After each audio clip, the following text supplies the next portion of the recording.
কেউ যদি রাস্তা দিয়ে হেঁটে হেঁটে মদ খায়, ওর সাথে কেউ মেয়ে বিয়ে দিবে? কেউ? আপনি রাজি হবেন? রাস্তায় ভাবে মদের বটল নিয়ে হাতে হাতে মদ খায়, এর কাছে মেয়ে বিয়ে দিবেন? কেন? এটা নির্লজ্জ লোক, মদ হেঁটে হেঁটে খায় ওপেনে। এই ছেলেটাই কিন্তু ওপেনে নামাজ পড়ে না, আপনি মেয়ে বিয়ে দিচ্ছেন। আপনি নাকি ধার্মিক, চিটিং মেশিন। ওয়াল্লাহি আমি আপনাকে বদনাম করতে আসিনি, কিন্তু আপনি মিথ্যুক, এটা বুঝে নেন।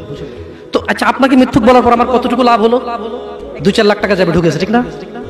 আমেরিকা থেকে আসতেছে না। আমি আপনাকে মিথ্যুক বলে লাভ না, আমি আপনাকে মিথ্যুক বলতে আসি নাই। তবে আমি আপনাকে বলি, আল্লাহ ক্ষমাশীল, ক্ষমাকারী, ঠিক আছে? আপনি সত্য দাবিদার হবেন। একটা ছেলে প্রকাশ্যে মদ খেলে আপনি তার সাথে মেয়ে বিয়ে দেন না। একটা ছেলে প্রকাশ্যে নামাজ আদায় করে না। আল্লাহর কসম, এই পৃথিবীতে যত মদ আছে সবাই যদি একজনে খেয়ে ফেলে, সে কাফের হবে না। কি হবে না? কিন্তু এক ওয়াক্ত নামাজ ছেড়ে দিলে কাফের। ঠিক? আপনার কাছে মদ খাওয়াটা, আমি কি মদ খাওয়াকে ছোট করে দেখতেছি তার মানে না? এখন কিছু লোক বলে, জামশেদ ভাই বলছেন নামাজ না পড়া অনেক বড় অপরাধ। আর মদ খা, তুই পুরো পৃথিবীর সব খায় না, কিছু না। আমি মনে হয় এটা বলছি, ঠিক না? না, এরকম বোঝে ভাই, বোঝে, এরকম অনেকে আছে বোঝে। এটা বুঝিয়েন না, আমি উদাহরণ দিয়েছি।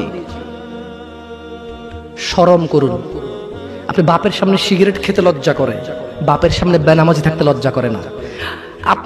আপনারা আপনার স্ত্রীদের সাথে যে ঘুমান, ছেলে সন্তানের সামনে ঘুমান, লজ্জা করে, কিন্তু ছেলের সামনে বেনামাজি থাকেন, লজ্জা করে না। আপনি বুঝেন, এই পৃথিবীতে লা ইলাহা ইল্লাল্লাহ বলার পরে, লা ইলাহা ইল্লাল্লাহ বলার পরে, ওয়া আন্না মুহাম্মাদুর রাসূলুল্লাহ বলার পরে শিরক, আল্লাহর সাথে অংশীদারিত্ব হচ্ছে সবচেয়ে বড় অপরাধ, ঠিক আছে? এরপর কাজ হচ্ছে সালাত। এরপর কাজ কি? নামাজ। এরপর কাজ কি? নামাজ।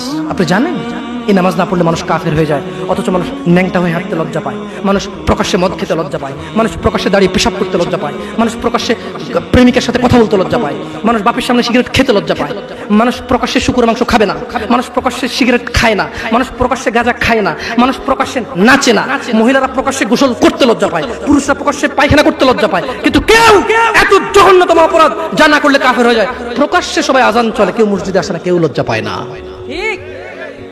তাহলে দুনিয়া কি বলেন তো? তুচ্ছ খেলতামাশা। নামাজটাকে ঠিক করেন।